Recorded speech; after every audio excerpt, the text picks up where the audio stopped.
In general, I like Columbus Day because, in America we get the day off. The American Indians are always griping about, we really shouldn't celebrate Columbus Day because it signals the beginning of the genocide. I'm like, all right, get over it, guys, right? It's because, the real reason not to celebrate Columbus Day is because the guy royally fucked up, right? I mean, he loaded 3 ships, the Nina, the Pinta, and the Santa Maria, and he was heading to India, and everybody knows India's that way. He goes, we're going that way. We're taking a shortcut, trust me, right? So he goes across the wrong ocean, he lands in America, and he says, fellas, welcome to India, right? And his first mate is probably like, forsooth, Chris, where are the elephants? And he goes, no, this is India, okay? Because he's stubborn. He's stubborn, like my father was a very stubborn guy, right? When we were kids, I was growing up in Chicago, and we're going to St. Louis for vacation, right? But he drives the wrong way on the interstate up to Milwaukee. And I'm like, Dad, I thought we were going to St. Louis. He goes, we're going to Milwaukee, St. Louis, dummy. Learn your geography. Columbus was similarly stubborn, right? He gets here, he says, this is India, these are all Indians, and that's all well and good unless you're a real fucking Indian, right? Because when we were kids playing the game Cowboys and Indians, who the fuck do you think played the Indian, right? And in this game, you have to make this sound. That's also the exact same sound you make at a real funeral in India, okay?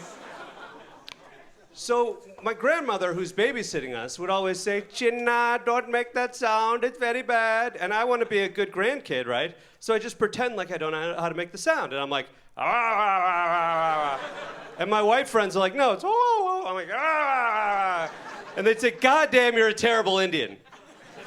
So fuck Christopher Columbus.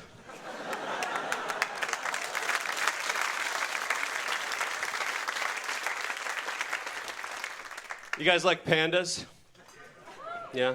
Everybody loves pandas. Women in particular love pandas. They see pandas and they have this reflexive reaction. They see a picture of panda, they go, oh, pandas.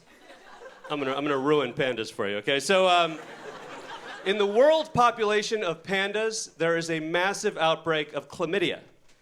The majority of pandas they have chlamydia. They're all having sex with each other, having chlamydia. So I'm saying, guys, there's an opportunity here, right? If you get chlamydia outside your relationship and you bring it home to your girl, tell her you got it from a panda. Oh, panda, chlamydia, oh.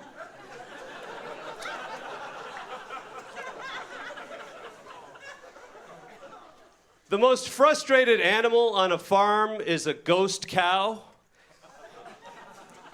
Because it's invisible, right? It has one job, right? It has one job is to sneak up on the other cows and scare them, right? So it sneaks up on the other cows and it's like, boo.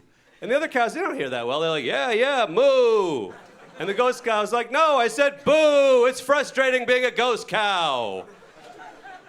Some of the jokes are just going to go that way.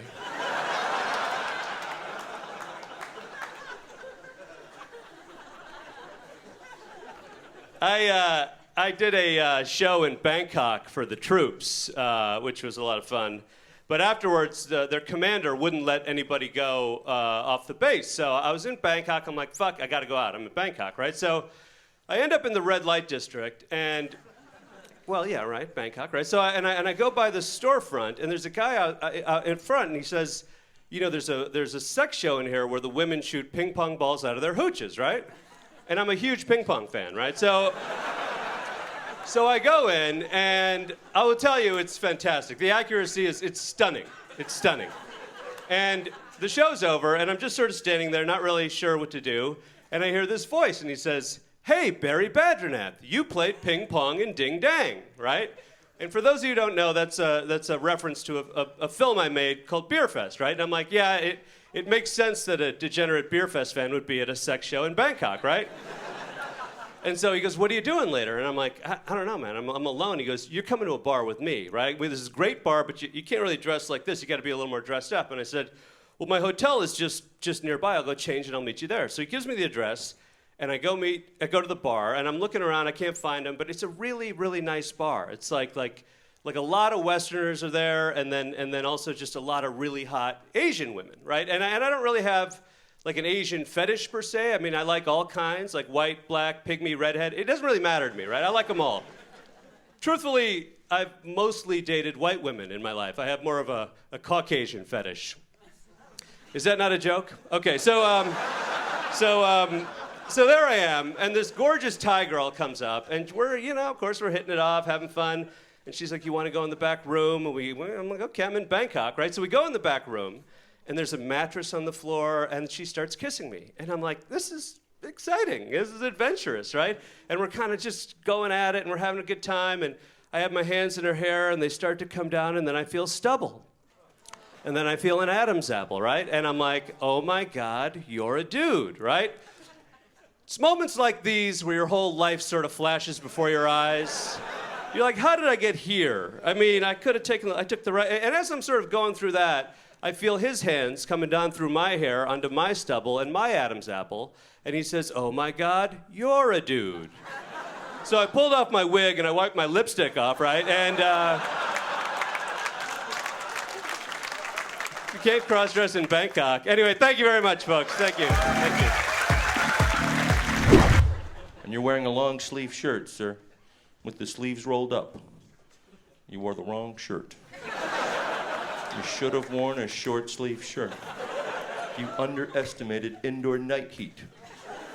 Step it up, buddy. Really, I want to be so rich that when I say, yo, brother, what's up?